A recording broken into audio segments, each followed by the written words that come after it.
Hi, Sora. Hi, Ali. Thank you. You started recording.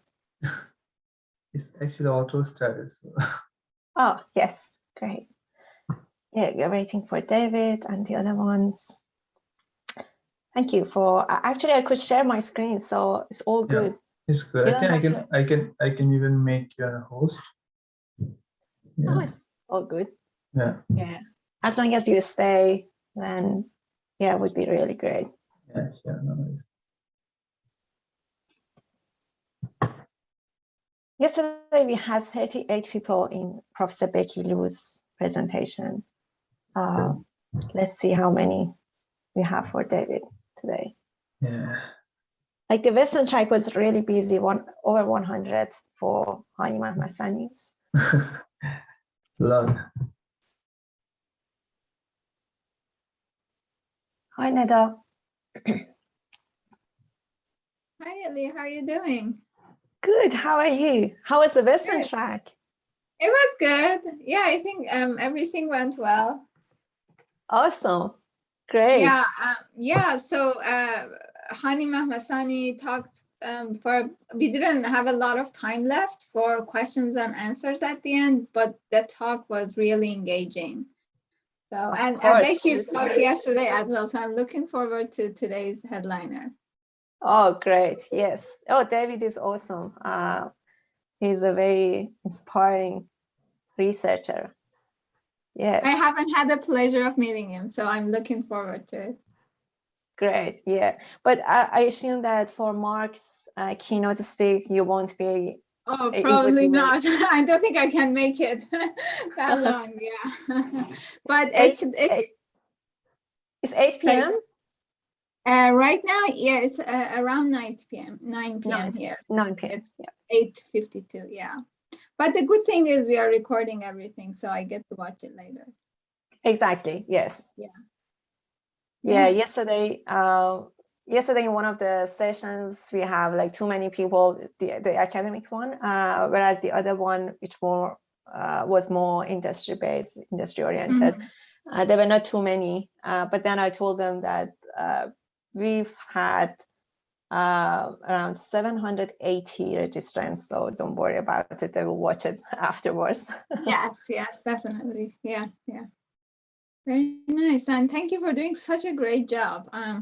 I mean, just being around, involved with you guys during the past last few days of preparing the conference, it was a lot of work. I can imagine how much work you put into it beforehand. Yeah. Well, it is very rewarding, to be honest. Yeah, it's very time consuming, I would say, but it's very rewarding at the end of the day. I just enjoy.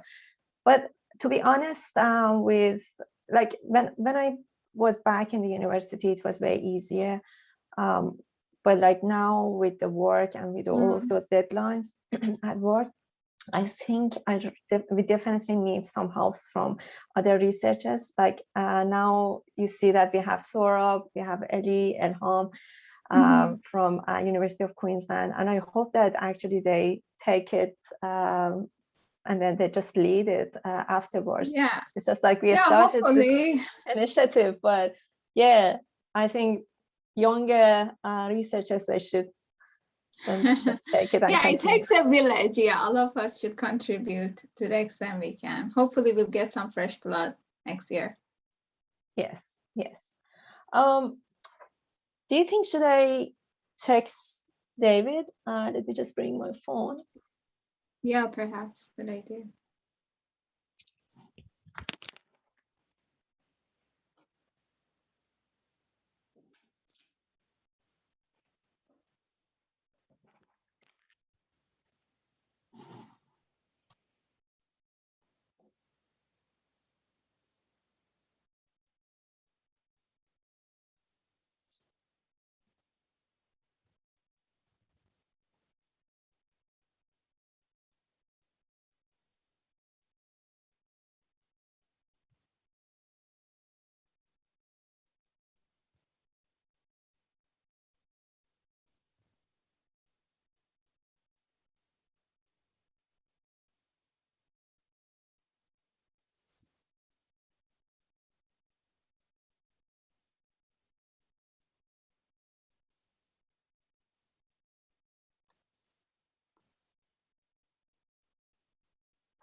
Oh, here we go. We have David.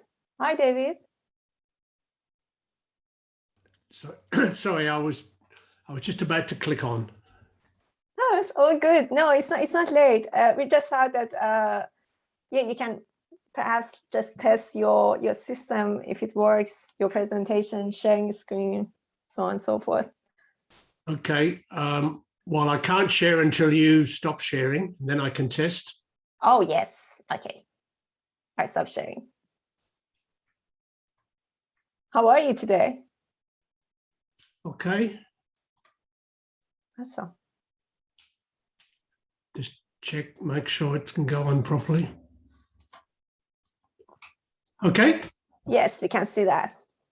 That's perfect. Okay. So will I stop sharing? Yep. Okay. Thank you. Yeah, because we have still a few minutes left. Okay. I'm gonna make sure that everyone.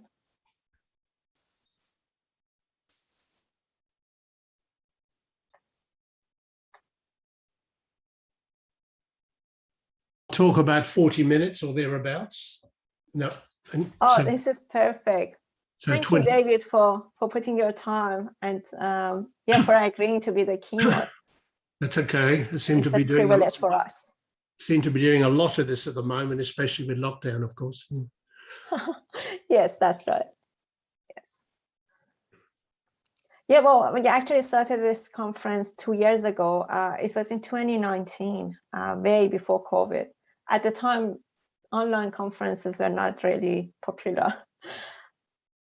Oh, well, there's already 3 this year I was going to physically attend, but it's not on. Yeah, that's life, unfortunately. But anyway, hopefully they'll enjoy what I'm saying, because we're doing a lot of work in this space at the moment. I think it's quite innovative. So we'll just see how we go.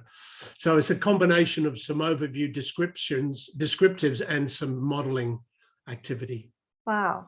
Bit of both. I'm sure that would be very insightful for everyone.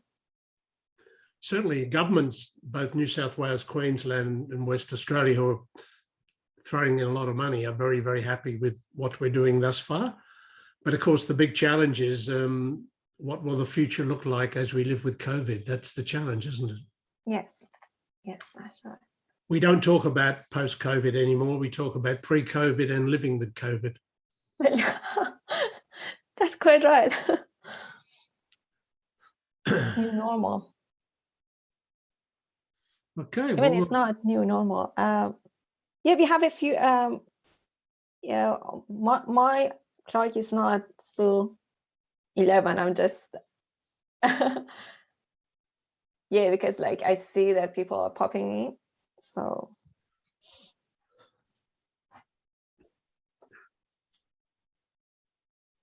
But thank you everyone for participating in BTR. So today actually is the second day. We had Professor Becky Liu yesterday as the keynote speaker, and we had 2 concurrent tracks, one for the Australian Road Research Board and one for the academic research up to 4 p.m. in Australian time. And today, again, after this keynote, then we have 2 other concurrent tracks. One is, again, on academic research. 8 research papers will be presented.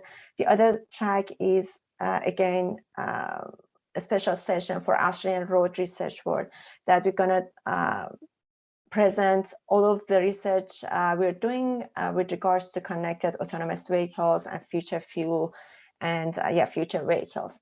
And also we're going to talk about our probe vehicle, automated probe vehicle. And then we'll have another keynote speaker, Professor Mark Hickman, at 4 to 5. So please tune in. And about BTR, I think it is worth mentioning our motivation behind BTR, that how and why we started it.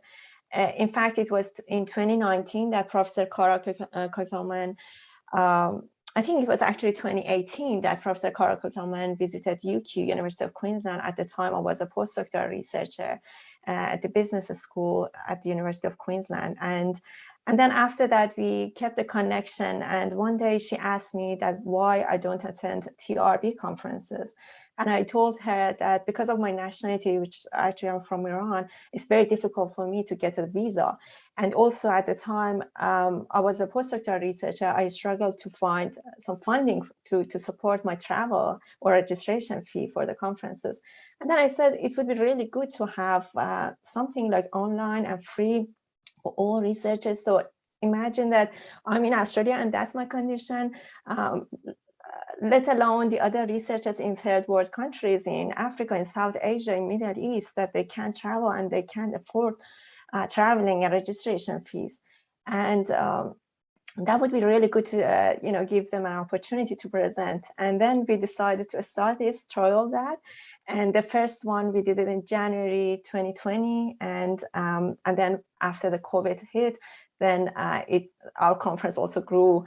So last year we had about 700 registrants. This year we had 780 registrants plus the other ones that we had from the previous year.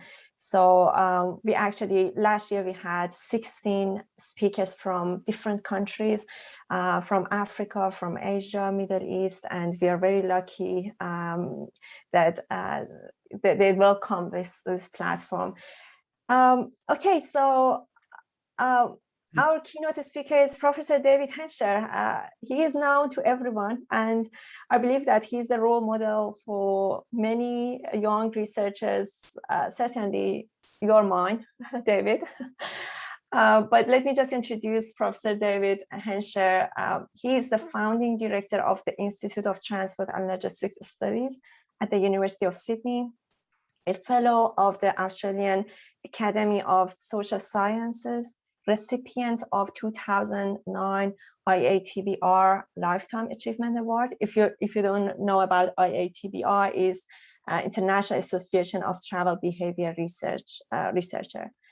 The 2006 Engineers Australia Transport Medal, and he is also the recipient of the SMART 2013 Premier Award for Excellence in Supply Chain Management, the 2014 Institute of Transportation Engineers in Australia and New Zealand Transport Proficient Award, and also the recipient of the 2019 John Shaw Medal, which honors an industry champion who has made a lasting contribution to Australia's roads.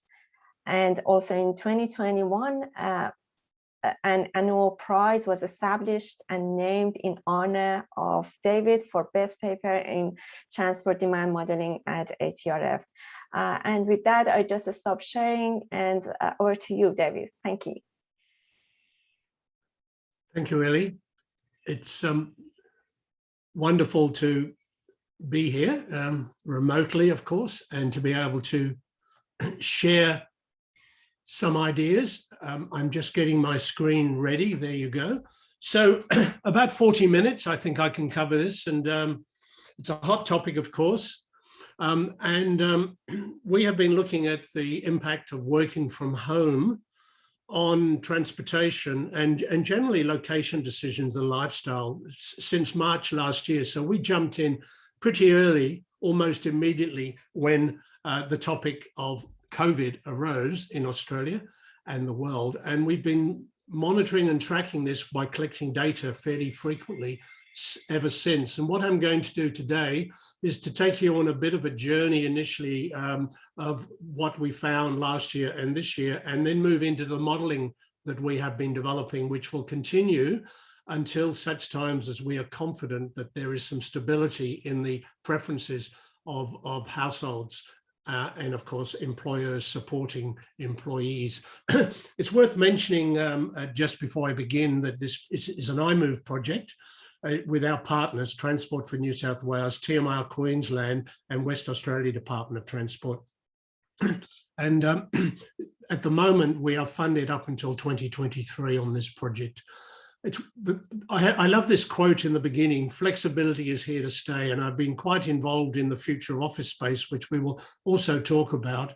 And the comment that employers who offer a balance of work from home and in office will attract more high quality employees. So just to bring you up to date with the timeline, we have collected 4 waves of data so far. The gap between waves 3 and 4 was due to a number of issues relating to lockdowns and holidays. We've tried to avoid lockdown periods, although at the moment, many will know both Sydney and Southeast Queensland are in lockdown. So we began in the beginning of 2020, and we've continued to collect very similar data since. And today I'm going to talk about wave 3, which was about September last year, and wave 4, which was June this year, just before lockdown. So the data is relevant to a period when we think people are starting to go about, to varying degrees, their normal business, whatever that may mean. Again, this is just a very quick graph as to how the numbers in terms of COVID cases have been varying, just to put the wave 3 and wave 4 in context. As you can see, the numbers were going down substantially when we did the wave 3 surveys, and the wave 4, there was very little happening. Again, and we have many of these sort of tables, we've been reporting throughout the whole country whenever there's been a tightening or an easing or some other policy change at a state or Australia-wide level, to give us some context, because we are collecting data Australia-wide, even though today I will be mainly talking about, in the modelling, the Greater Sydney metropolitan area. But some of the results I will share with you are Australia-wide. And there are differences, both metropolitan and regional. And so it's very important that if you're doing any modelling in this space, you must account for these differences. This is one of my favorite slides. Up the top, you've got the wave 3, as I said, around about September last year, and wave 4 about June this year, so very recent. And you can see how the proportion of time, the proportion of participants that have worked from home and were starting to work less from home as we moved from last year to this year. And the bottom graphs give you an indication of how that is changing. These represent the proportion of days working from home compared with the number of days commuting. You have to relate it to commuting days because not everybody worked 5 days a week. And I have to say also, we're focusing on 7 days for much of the analysis, because we found with working from home that the idea of a 5-day week is becoming not so relevant as what's happening by spreading work across 7 days when you have the flexibility to do so. And I have to warning to modelers that the so-called idea of doing a typical weekday survey and then extrapolating to the week and the month is highly questionable now when it comes to predicting the impact of working from home on travel behavior. So be very, very careful. So you can see that between, if I take just, for example, Queensland, the Southeast Queensland, which is from Sunshine Coast to the Gold Coast, including Brisbane, there's been a significant drop between September last year and June this year in the proportion of days working from home. And that was always a lower proportion than the Sydney metropolitan area. And as you might expect, the regional areas were even less because there was less of a concern about COVID. And we think that was a key driver in these decisions about the instance of working from home. And I add Perth in just as an illustration of it going in the opposite direction, because West Australia basically locked the doors to the rest of the world last year. And as they opened it, then we started to see some impact of COVID. This is Australia-wide, but we separated Victoria because, unfortunately, poor Victoria late last year, or for a fair bit of last year, suffered from lockdown. But there is one useful message here, and that is that as we moved from September last year to June this year, we started to see a return to commuting back to the office, and especially the reduction in the working from home 5 days a week. Now, but there was still quite an impact in 1, 2, 3 days a week in working from home. And as you'll see when I conclude, and based on evidence from other countries as well, we can expect a 1 to 2 days a week working from home in the majority of the occupations going forward for reasons of preference rather than reasons of they don't have a choice to do so. Just to give you an idea about how this breaks by occupation, and we know that occupation is a major, major driver, not industry, but occupation in terms of the ability to work from home or not. And as you can see, managers and professionals have a much higher incidence of days working from home than, say, machine operators, laborers and so on. And what's good about our data, and I should have said it is an online survey, is that we did some checking against census data, the latest being unfortunately 2016. And we're very happy to say that the weighted average working from home when we adjust for census distributions is very similar, not significantly different from this sample. So that gives us huge confidence, at least in one of the crucial variables that matter.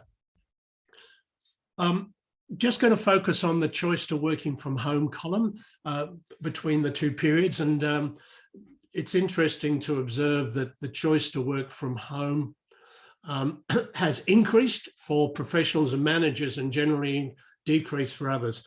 I think the main reason is in part linked to people finding that it's turning out a lot better than they thought on some occupations. And I will suggest to you soon that there's greater support for the choice to work from home within up to a certain extent by employers.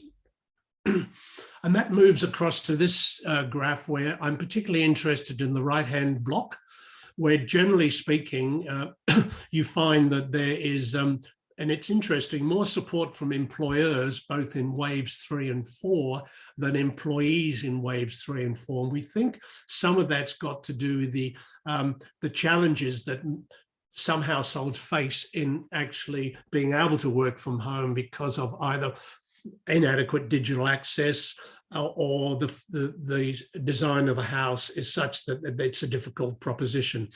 I should also mention this is not occurring during periods when the kids are at home. So the homeschooling issue is not present in this data, but clearly that's a major issue during lockdown periods as is current. And so what this is suggesting, as indeed all the evidence is suggesting from others and us, is that the hybrid model, where feasible, is likely to continue both with support from employers and employees.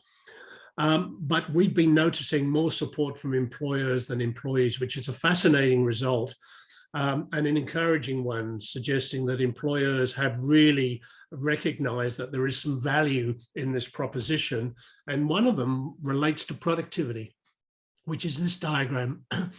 And it's skewed to the right. Clearly, there are a lot of people that think that there's really no change, which is encouraging. It hasn't gone backwards, although for a few it has. But there is a stronger increase in productivity. And I have to say, although we're doing more work on this, that this is a perception of productivity. It's not an actual measure of some sort of economic indicator of productivity. But what is very, very interesting is the response from the chair of the Productivity Commission in Australia, who we advised on this matter earlier in the year, who said in the newspaper, the 5-day office week is dead, long live the hybrid model. Yet again, another response to what we think is happening and is likely to continue to some extent.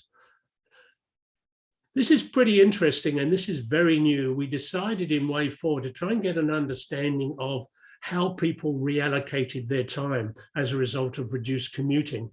And you can see here that it varies by the number of days working from home, but typically the top two relate to the GSMA in Sydney and regional New South Wales, and the bottom is Australia. And you can see roughly half is leisure, and the balance is roughly 50-50 in terms of additional unpaid work and additional paid work. And I don't know about you guys, but I'm certainly working longer hours and getting no more pay as a result of working from home. So I definitely fit into the blue box. The other thing that's interesting is the money you save from commuting. What do people do with it? And you can see from here, this is a series of questions about what you might do with the money. At the moment, the great majority of people have no current plans to spending on anything. In other words, they have an accumulated sum of money, but they haven't decided what they're going to do with it. Fairly high numbers, but of course, some people will want to spend it on holidays if and when they can have them, and some have already decided to spend it on whatever. Now, what also is interesting is the question about, do you think you are saving money in an average week by commuting less? This is an important point, because what it is saying is that maybe as a result of doing less travel in the commute, you are actually spending money on other things, and it's actually being a net loss rather than a net gain. So the previous question was what you did with the money you saved from commuting, but this is a more detailed question, if you like, and we can drill down, but not today, just to get an understanding as to what else they're spending money on, which makes the commuter saving money result in possibly an increase in outlays.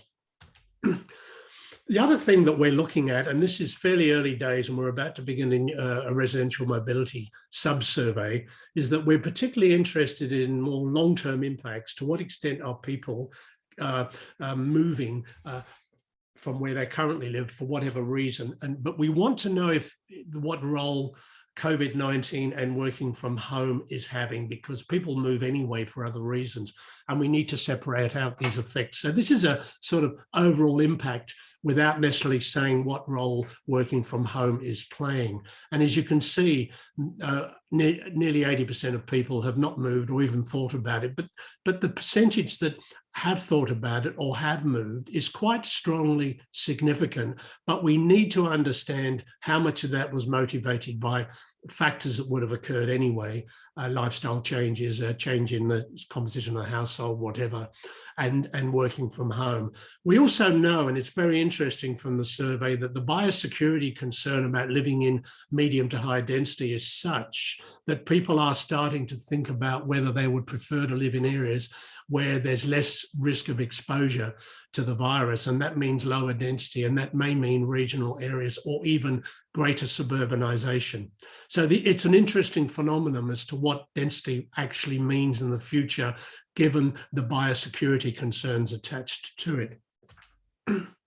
So let's now move on to the modelling. That's just what some of the many, many descriptives that we present to our clients, the government agencies. I just want to share the journey with you of the modelling that we're doing. And we're doing a lot of modelling, but I'm going to focus today on the commuting mode choice model, where now we no longer talk about what mode you choose to go to work, but we also have a choice between working from home and indeed not working at certain times of the day and the days of the week, where the week is 7 days. So this is the context. First, we're going to estimate a commuter mode choice model. From that, we can predict the probability of working from home. And then we take that evidence and develop a mapping equation, which I'll explain shortly as to why that's important. We developed a decision support system so that you can do various analyses about what if there was a change in, say, occupation in a location, or what if that, given the profile of the occupation or location, what's the probability of working from home? So we can break the data down into specific locations. And then we undertake final weighting calibration and apply the results. And we're doing that jointly with Transport for New South Wales and TMR for their strategic transport models as we speak. So there are three major utility expressions. There's the no work one, there's the working from home, and there's the commute. And I have to say to the modelers, the no work one is really, really important. Otherwise you run the risk of confounding that with working from home. So you need to separate the two out.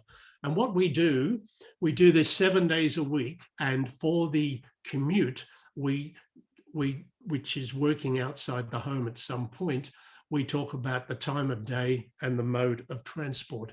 And we've looked at all the modes because it's very important to recognize the active modes in this space, because there is definitely substitution into active modes as people suburbanize and start using things like satellite offices, or the third office as we call it, as their new commuting destination. So we need to recognize all the modes of transportation, and everything we're doing here is reveal preference, by the way. We're not doing any stated preference work, which some might say it's strange for David, but that's what it is. Let's go to the modeling approach, and I'm going to be fairly quick because I don't want to talk about the particular results.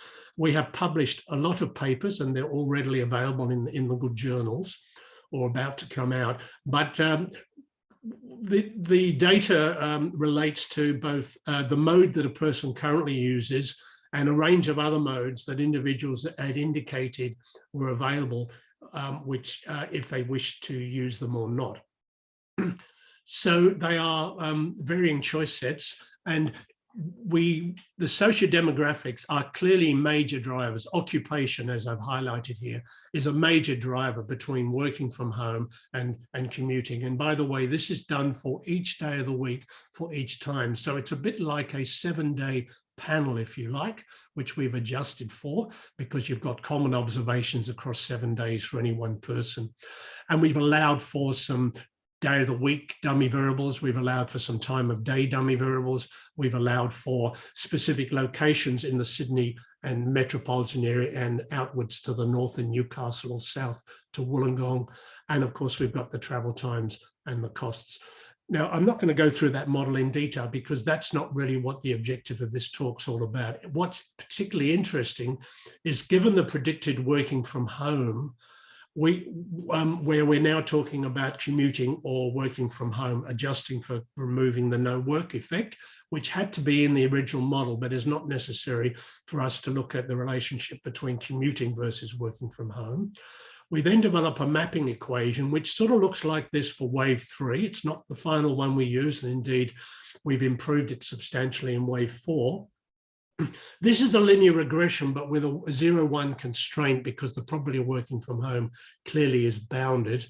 And again, there are a range of variables in here that are controlling the distribution of the working from home. And this is, if you like, a practical tool that is a lot easier to use than applying the mode choice model. But it turns out the good news is, guys, that if we adopted the other model to do the application of the probability of working from home, we get almost the same answers as we got from this model. It's just that this model enabled us to add more features in order to be able to get some richness which our clients wanted.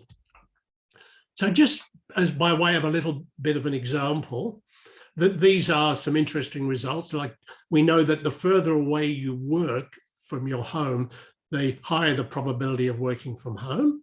So expect that.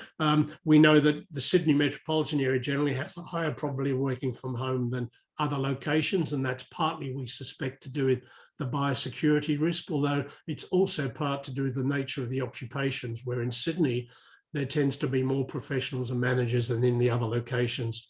And the CBD generally has a higher probability of working from home. And while some of these probabilities, these are averages, don't forget, they're not OD specific. They might appear to be similar. They're actually quite significantly different in terms of impact on the amount of movement. Once again, occupation, as you might expect, the high numbers are professionals and managers. What is particularly encouraging is the fact that the variation across the days of the week is from about 0.44 to about 0.51. Wednesday was not statistically significant in the model. What we hope is, as we show that these numbers are fairly flat through the days of the week, this has a huge advantage in terms of the capacity concerns we might have if we're planning for one day, but the other day is worse or better. So moving along, what we then did, we developed two methodologies. One is a decision support system whereby Transport for New South Wales, or TMR, can actually feed in scenarios where they change the levels of the variables and see how that adjusts the probability of working from home relative to the base. And they can do this at an OD level, or they can do it at a broader level. doing it at an OD level is going to be a lot of work unless you're a local council and you only focus on 1 or 2 locations. So what we've done is suggested that we need to develop a full OD matrix, and it can be by time of day, whatever, by day of week, whatever. And it all depends on the external data, and Transport for New South Wales and TMR need to get, for example, socio-demographic data that from a census or other source to feed through our mapping equation to be able to get the probabilities of working from home at a very fine grain. And the OD pair can be a traffic zone, it can be a local government area, it can be whatever you want, because the models have been estimated in such a way that they're not influenced by aggregation error as a result of using zonal data. And of course, a full matrix might look like this. And TMR have already implemented this, and which has enabled them to adjust their forecasts of travel demand by the presence of working from home. And I might add that both groups are preferring to leave their STM models as they are and make adjustments through an external module. And that's sort of sensible, because I think it's far too early to know what the precise working from home probabilities will be. And more importantly, in Sydney in particular, we have found that the distributions of the travel times and costs pre-COVID and during COVID are pretty similar. There are 2 exceptions though, and one is crowding on public transport, and the other one is travel time variability. But it does turn out that both Queensland and New South Wales do not have them in their model. So you could say that's a fault of the models, but it's a convenient exclusion in terms of not having to worry about the parameters currently attached to travel times and costs. This is a fascinating application. What we decided to say to ourselves, I wonder if the value of travel time savings varies as a result of COVID. And so we ran separate models for, this is for the GSMA, only at this stage as an example, where we made the value of travel time savings of a random parameter to allow for preference heterogeneity, but we made it a function of the number of days working from home and income and occupation and concern about public transport. So we have some interesting potential influences, and they turned out to be all significant. Income is important. Biosecurity concern in using public transport is important, and the number of days you work from home is important. And this enabled us to create a distribution of the value of time, not only as a function of preference heterogeneity in general, which is non-systematic, but also systematic influences, which the ones I've mentioned. And what you end up finding is, on average, is that the value we get out of this model is $25.50, and the pre-COVID is $22.67.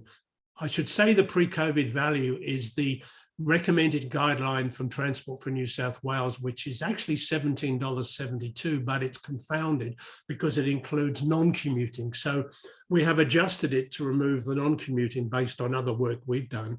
And so we're able to identify, which I think is a really important piece of evidence, and we in the paper, which has just been revised for a special issue of Transportation Research Part A, we make the very strong point that this difference is significant, because people tend to use the average in their applications, despite the confidence intervals suggesting there might be strong overlap. But you can see that the value of time increases as the number of days increased working from home. And we think that's reasonable, partly due to time and money budgets, and partly due to the fact that people are less sensitive to delay when they do it less often. Now, if we're right, and we need to continue checking this through time, then this is a huge change in the value of user benefits. And although the 12.5% increase is significant, one will be applying the value to less commuting trips, but each will have a higher value. So whether this will end up being a net increase in time benefits or a decrease, we don't know at this stage. But it's important to note that transport appraisal assumptions will be impacted, and you need to now consider not only the revised value of time, but the instance of commuting. Now, wave 4, which is hot off the press, we haven't really shared this with the world yet, and we need to write it up, are the new models in wave 4 in June this year. And they are just as good, if not better, than the wave 3 models. But what I do want to share with you today, which is a really encouraging piece of evidence, is that the value of time in June this year is very similar on average to the value in September last year. It's 26.18, which actually is an even higher percentage increase than last year. And we think this is a reasonable supporting piece of evidence that, generally speaking, the value of travel time savings will increase as the number of days working from home increases. Once again, we need to do this a few more times to be sure that it's got a stable piece of evidence over time, because we're just in a journey, a longitudinal journey in living with COVID, which is the language I use. We don't talk about post-COVID. It's living with COVID with vaccination. And we ran random parameters for travel time and cost, and there's a whole bunch of other variables in there related to occupation, age, day of the week, number of cars owned, time of day dummies, and specific time effects for bike and walking. So the similar sort of logic here. We're so pleased with this framework, we're not going to change it. We think it's spot on, as does the groups we're working with. And so this is a more recent model, which is in response to working with Transport for New South Wales and Transport Main Roads Queensland, where we've started to add in extra variables that they were interested in having in order to come up with the probability of working from home for every OD pair. And in New South Wales, they want to use traffic zones. So there's going to be thousands of these things coming out of the models. We've got the socioeconomics, we've got location dummies, we've got day of the week, we've got they wanted us to put in what mode they use on the days they commute. They wanted us to indicate the number of people working in each workplace, not just focusing on residential. They wanted us to look at the number of jobs on offer in each location. They wanted us to include the travel times rather than just distance, which we had in the earlier models. They wanted us to have the travel times and costs, mainly because of the network changes that are likely to occur as you have less people commuting by public transport and more or less commuting by car. Generally speaking, I think we all know that prior to lockdown, the number of car trips had increased substantially. And we think that's in part linked to public transport people switching into car as single occupant vehicles and not sharing, and also some passengers becoming drivers only because of staggered working hours. Won't talk about this, but these are the distributions of the probability of working from home, the probability of commuting, and there's quite a distribution, and clearly it's very important that you account for the distribution than just simply use the averages. Again, we continue on into a DSS, so we have a new one now, new attributes for wave 4. And what I thought would be interesting is to share with you a few graphs of the changes in the probability of working from home between September last year and June this year. As you can see, consistent with the earlier evidence, quite a substantial drop. And that's suggested, are we on a journey to some sort of stability of the evidence? But of course, we're stuffed with this lockdown in Sydney, which is likely to last till the end of the year. And of course, in Queensland, which we don't know how long it'll last. So we will not be going back into the field until early next year to get more data on commuting, but we're going back into the field very soon to understand non-commuting activity like residential mobility and other factors that might be driving decisions that are not necessarily related to adjustments in commuting. Big drop, almost double. And if that was to have stabilized in wave 5, we might say we're finally getting some evidence about what the future might look like. Again, the day of the week, as you can see, it has dropped quite substantially between wave 3 and wave 4.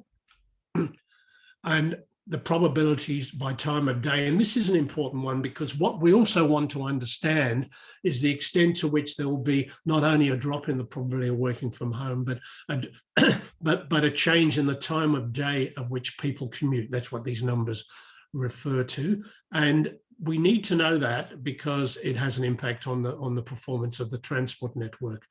One thing we're looking at more closely at the moment is staggered working hours. And we know with many offices relinquishing their leases or limiting the floor space they need going forward in the CBDs in particular, we expect that there'll be staggered working hours. And as I'll show you shortly, there'll be quite a reduction in the percentage of people at any one time of the day actually being in the office in certain locations. And that's why we need to understand the time of day impact of staggered working hours on the commuting experience. Again, I'm not going to spend much time on this. By the way, I'm happy to share the PDF of this after if anybody's interested. I can send it via Ellie. You'll see that there's been a drop of the probability of working from home again, quite substantial. And it's interesting to note that we had almost a probability of 0.5 of working from home in some of the key centres in Sydney. Liverpool chats with the CBD, and that's now dropped down quite substantially. We don't know, as a result of this lockdown, whether there'll be some reinforced nervousness when we come out of it, and there could be, in fact, a lesser reduction in working from home when we move into the next phase compared with wave 3 versus wave 4. Hence the need for longitudinal data. And I can tell you, if you don't collect longitudinal data in this space, you should not be studying this phenomenon. Almost there. The other thing that we've looked at, because it's important as well, changing commuter behaviour and working from home can result in changing other activities related to travel, all the other trip purposes. So we have collected extensive data on the frequency of one-way weekly trips by each trip purpose, and we've estimated models, which I will not talk about today, but what I can share with you is some examples of the simulated proportion of days working from home in Sydney in the top and regional New South Wales in the bottom. As you might expect, there's been a reduction in commuting activity, but other trips have generally increased in Sydney, the average number of one-way weekly trips. Of course, there is a distribution associated with these curves, and this data can be applied at an OD level, and then there'll be some will go up and some will go down. But there is a strong suburbanization effect. When you go to the rural areas or regional, it's not quite so. There's still some increase, but there's also a decline. Work-related trips, by the way, in Sydney, that was not a significant effect, so it's not in there. So what are the longer-term implications as I draw this to the close? Well, I think there are a few big takeaways at this stage, and there are many more, and we've been writing a lot of this up, is that we think there'll be a reduced level around 80% of activity in recovery to office workers back to the CBD. And I should say that the CBD is not just downtown Sydney, but also high density nodes in the case of Sydney, like Parramatta. And that clearly scares property developers. There's not much else I want to say about it other than there are, especially small to medium enterprises, are just not renewing their leases. They're deciding that they can work from home a fair bit, but that when they need to go out and meet, they will go to a satellite office or some other location that suits them, including meeting in a cafe. Because that happens less often and it saves money, it's a very appealing facility. And already we're seeing the growth of satellite offices, or renting by the hour, renting by the day. And most interesting, which you may or may not be aware of, that some new developments that involve high-rise or medium apartments are starting to think about building one level in the apartments, which is office space, which those who live in there can pop down the lift as if they're going to work and actually work downstairs away from the noise of the family if they're still resident in the unit, especially if it's a small unit. And they're not always small, but I would imagine this is an appealing idea in some countries like Hong Kong or Singapore, where in fact people live in fairly small apartments. And so building a whole level of the office of an apartment block for offices could actually be a very attractive proposition. And part of your rent is giving you free access to that space through booking. This is also linked to the notion of revitalisation of suburbia. Governments are starting to think about doing more about walking and cycling and footpath quality, etc., and even improving local public transport. And this aligns extremely well with the 20-minute or the 30-minute city, or even, as I discussed in London a few days ago, the 15-minute city. The basic difference between these and what we do now is really the reduced trip length for commuting, because many people access the majority of the other services locally anyway, with the exception of special functions like going to a pop concert or to the opera house or whatever. This is clearly going to have a big issue on rental trends, and also is in part influenced not only by people moving to doing more things in the suburbs, but the rearrangement of where people live and where people will work. And I've actually said in another talk that it may well be, as people start to work from home much more extensively, remote working, then it may be that we can start hiring people that don't even live in Australia, who have competitive skills with locals who are less expensive to hire, and because we don't need to physically be with them in the office. So there's a very interesting global challenge here afoot, which still has to pan out.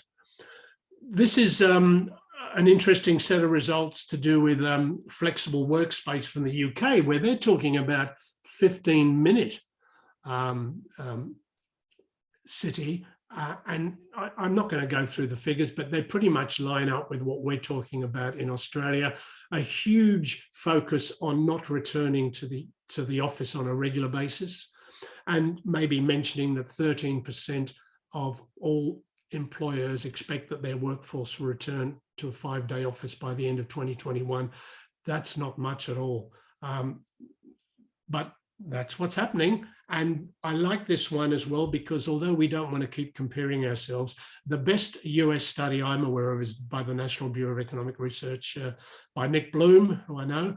And they've come up with some evidence that pretty much aligns with what we found, that there can be 20% of full work days will be supplied from home, and typically 2 days a week will not be uncommon. And one of the very, very important pieces of evidence that I like is the greatly diminished stigma associated with working from home. And that's really important, because there was a time when I think if people were seen working from home, they felt a bit awkward. I have to say this all has to be conditioned on digital access and also digital literacy. And both are issues that we need to think about, especially in the regional setting, less so in the urban setting. This is a wonderful diagram or summary that was recently reported to show that the popular future by many big companies in Australia is the hybrid model. And the hybrid model is generally 2 days a week in the office. Fascinating. Pretty much the same as the McKinsey work, nothing new here, but there's lots of people throwing these things out. I just share this with you pre and post COVID. Same old story here. High instance of hybrid around the world. And we have done a lot of work. If anybody's interested, we'll share the PDF. You can access published papers or papers about to come out. And thank you.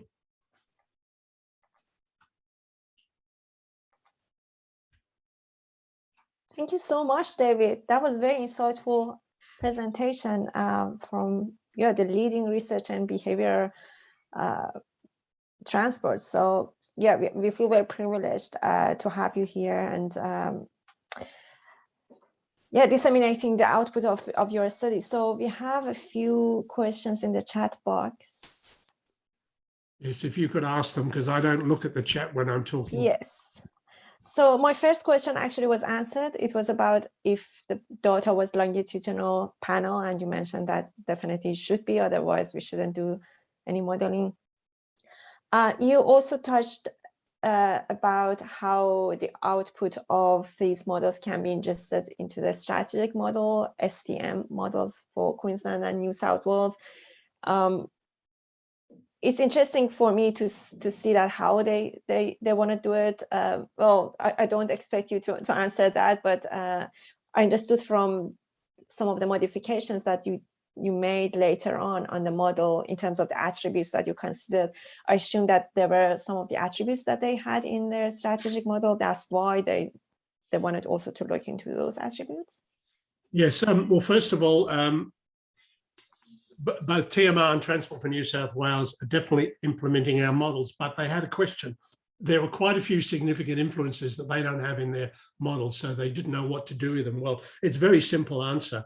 And what you do with them, the variables that they can't handle because they just don't have them in there, or they can't get population data, then you sort of take, you take an average from our sample, if you like, and add it to the constant. It's better to do that than ignore it. Because at least it's still having an influence, right? And it's systematic because we picked it up that way. But you're very right. There is a bit of a challenge here between what we can offer, which is richer than what they have available to implement with. So it's a bit of a trade going on, but I don't want them to ignore parameters. I want them to account for them in some way, as I've suggested. Great. Yes, thank you. We have another question from Niraj, and he also thanked you a lot for the presentation. His question is that what would be your message to government and encouraging and supporting more working from home flexibility, since it's more complicated at a larger scale, like for instance, people in support services might lose their job. Just wanted to know your thoughts when considering the larger problem. Well, first of all, I don't think working from home or remote working to the extent that we're showing it is going to go away. I think it's like a structural change in the economy, and I think it's one we've got to work with. Sure, there is the risk that some people might find that it's early retirement, but I think the bulk of people will not need to do that. What government is doing is looking for ways in which they can restructure the way they fund investment in transportation. And I think we're going to move away from, hopefully, very large projects to a lot of small projects, which are going to be much more beneficial. This is a real challenge because Infrastructure Australia has this ridiculous requirement that unless a project is more than 100 million, it doesn't get assessed and funded. So what we're suggesting, they've got to either change that, or councils and others have got to get together and generate lots of small valued projects to sum to 100 plus. Look, I don't think there's going to be any major unemployment risk. I think there could be structural risk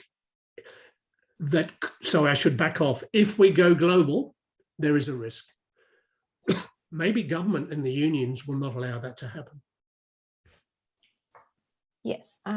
Yeah, I believe that some of the organizations, they're reviewing their productivity since last year. And if they feel that there was a drop or something, then they may say, oh, yeah, working from home might be one of the reasons. So they may encourage the staffs to get back to office to increase the productivity. But it might be the other way around for some of the other organizations. The slide that you showed, there were list of big companies that they're actually transitioning to hybrid version. Yes, I should also mention that clearly restaurants and that are suffering enormously at the moment, although takeaway is becoming a growth industry. And I certainly think that some of them are going to go to the wall if they've not gone to the wall already. But I do think that there will be new opportunities, and that's the interesting question. Government needs to look at the substitution away from the current nature of work to new opportunities for work. And this is not just people who work from home, but people that need to support them that will require to provide services outside the home. Yes, thank you. Another question is that Niraj wanted to know your thoughts if it would be a similar outcome for homeschooling. Yes, we have another phrase called schooling from home. S rather than working from home, and we've been doing some work on that actually. In fact, we're just beginning a very major study for 2 years with Transport for New South Wales, where we're studying the population of students and staff at the University of Sydney on this very issue about online teaching, online learning. But when it comes to high schools and primary schools and so on, boy, oh boy, I don't know where to start on that one, because it's got a lot of psychological and other factors. And I think we've got to solve the getting back to the classroom. I don't think that's going to be successful if people are forced to only work from a school from home and never get to go out and about. Look, good topic. I haven't really discussed that today. I think it's a very interesting one, and I think it's a good PhD topic for someone. Yes, indeed, it is. Professor Mark Hickman also had a question. Mark, you can unmute yourself, but also I can read the question. Would you like me to? Okay, so yeah, his question is, does your evidence suggest any specific findings about working from home as a TDM measure? For example, does working from home reduce peak hour congestion? Yeah, well, we're starting to look at that across the board on a separate project, but you're absolutely right. Of course, TDM does include all the local treatments in relation to parking, in relation to footpaths, walking, etc. But in terms of congestion, we think it'll be relocating rather than necessarily disappearing. However, having said that, we know at the moment, before lockdown, that the level of traffic congestion on the roads are pretty well much returned to normal. So there is a risk, and Mark's absolutely right, that we need to look at this more carefully, because with the concern about returning to public transport, and by the way, we don't think that will be any higher than 80% ever.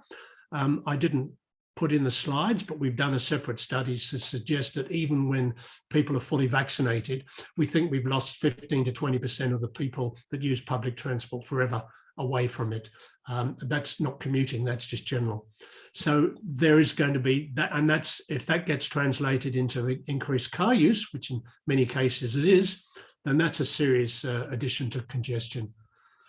And this comes back to my favorite topic, which is really road pricing reform. And, you know, whenever we raise that, the politicians say, Hensher, shut up. So there you go. Yeah, interesting.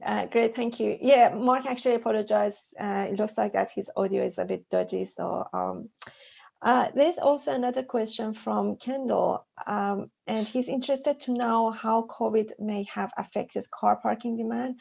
As you may have seen in the Sydney media, some councils have backed off their parking enforcement and have switched off parking meters during the lockdowns. It was also the case in Brisbane CBD as well. So the stated reason is that the lockdowns have increased parking demand, but I do wonder about that rationale, and also wonder if these measures are ultimately beneficial. Although parking isn't part of your COVID research, perhaps you've heard comments about it, or Well, you have an it is part of the research in terms of being an attribute that influences commuting costs and so on. Kendall's one of our PhD students, and it's a good question, Kendall. But having said all that, you know that people are generally, because if on the commute, because they're traveling less, and they're switching out of public transport for fewer trips, they're generally less sensitive to parking costs than had they traveled 5 days a week, which meant they wouldn't have driven because parking's too expensive. But if they start staggering their working hours and go earlier, and evidence suggests that earlier is going to be more popular than later, then we will start to find that they'll get the early bird advantage. But once again, this is our expectation based on the limited evidence we have so far. So it is going to be a very important issue going forward. And the less people commute in terms of the number of days, the less sensitive they are to the congestion on the roads and the parking costs. Great, thank you. David, we have another question from Neda from University of Michigan. And he asks, he thanked you for the great talk. And she asked, did the flexibility of employers in allowing for work from home stay unchanged, access different waves? In fact, employers, it increased. Employers generally were increasingly more supportive as time went by, because they started to see some of the benefits. And bearing in mind, it's not just productivity changes, it's the fact that they are also planning ahead in reducing the amount of office space they need. And that's not just the big guys, but also the small ones are actually almost getting rid of space. Like Oxford Economics, for example, is closing their office and they're going to work from home. And KPMG has just shut two of the 3 floors they rent in the CBD because they don't need them. So I think it's that mixture, and employers are always very interested in saving money. And indeed, that they will be saving money as a result of this. It does raise another interesting question about who's paying for the cost of electricity and internet connection and so on at home. But in Australia, you're allowed to write that off at 52 cents an hour. Yeah, actually we can claim it back from our tax. Yeah, 52 cents an hour. 52 cents. Or if you want to combine your internet annual monthly fees and air conditioning, it's 82 cents an hour. Yes. But you have to tell them how many hours you work a week. Well, I work 80 hours a week at the moment, don't I? Yes, yeah. I also noticed myself that I work longer hours. We have also Professor Kara Kokelman online. Kara, would you like to ask any question or?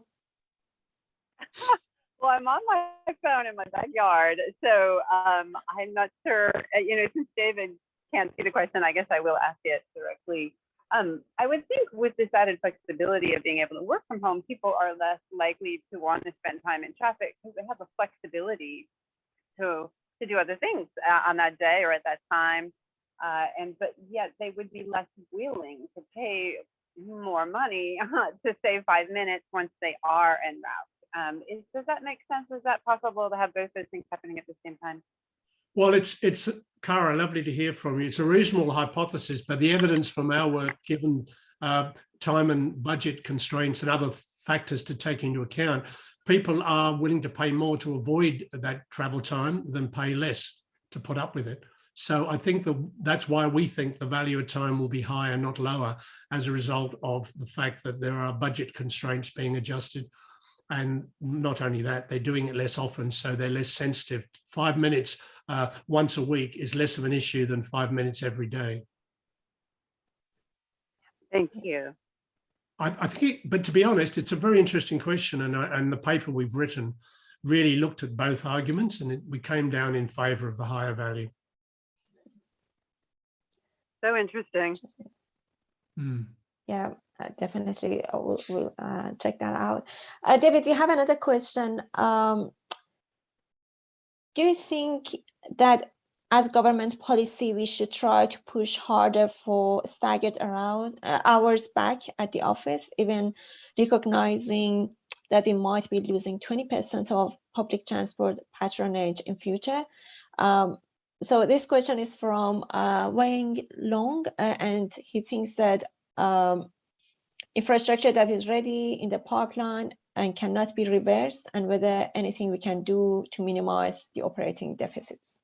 Well, there are two issues here, and thanks, Wayan. He's at one of my previous PhDs and now chief transport economist at LTA, so it's great to have questions from ex-colleagues. First of all, yes, staggered working hours. I think it's like a lot of things we've been pushing for years.